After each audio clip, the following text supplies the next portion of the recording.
The Smashing Pumpkins, Melon, Collie and the Infinite Sadness. When this album came out, I was still in my 30s, but I felt that this music, though being made by 20-year-olds, was not for me.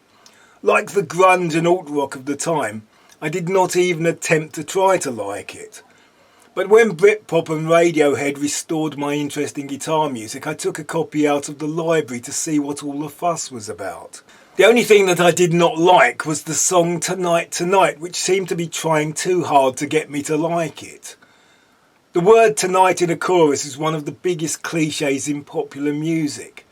I love what Bernstein and Sondheim did with it in 1957, but I would have hoped that Phil Collins had killed off the whole thing in the 80s. On top of the overuse of the word tonight, it has these lush strings that soften and smooth out any of the rough edges. It makes it all-round radio friendly. Over the years I have revisited this album a number of times. It has become a challenge. Each time I hear more I like, but each time I'm surprised at how much I have forgotten. It has taken a long time to get any kind of handle on this thing. It is 2 hours long. Often it seems to me that double albums are disproportionately harder to get into than 2 single albums. 2 listens would be enough to totally get a grasp of both Abbey Road and Let It Be. Yet I have listened to the Beatles' White Album more than any of the others and I'm still a bit overwhelmed by it. A single album is usually a snapshot of the sound of an artist at the time of recording, whereas a double album will often see them branching out, covering different genres and styles.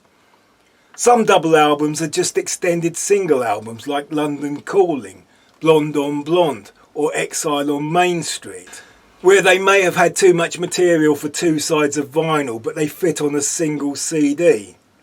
I must say I've never really got into Pink Floyd's The Wall, though that may be because I don't like the song Another Brick in the Wall.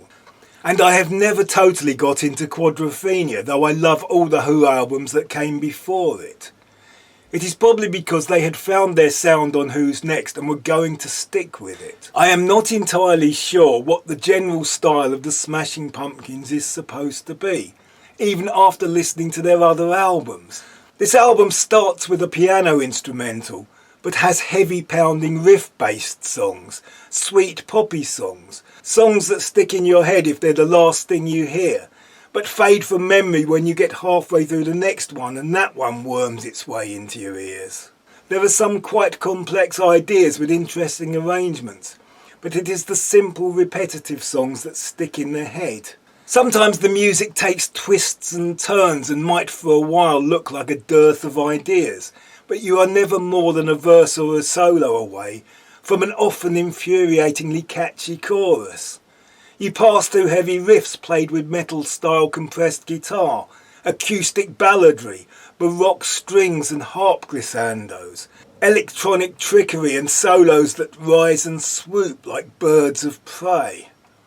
The vocals are always high enough in the mix to be intelligible. Everything is produced to sound radio-friendly.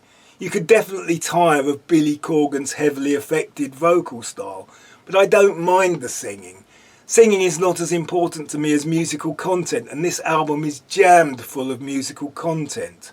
From the lightning fast to the shouted and screamed, to the languid and swampy, and the softly drawled and almost whispered. With so much variety spaced over 2 discs, it is quite frustrating that the only thing I will always take away is that despite all his rage, he is still just a rat in a cage.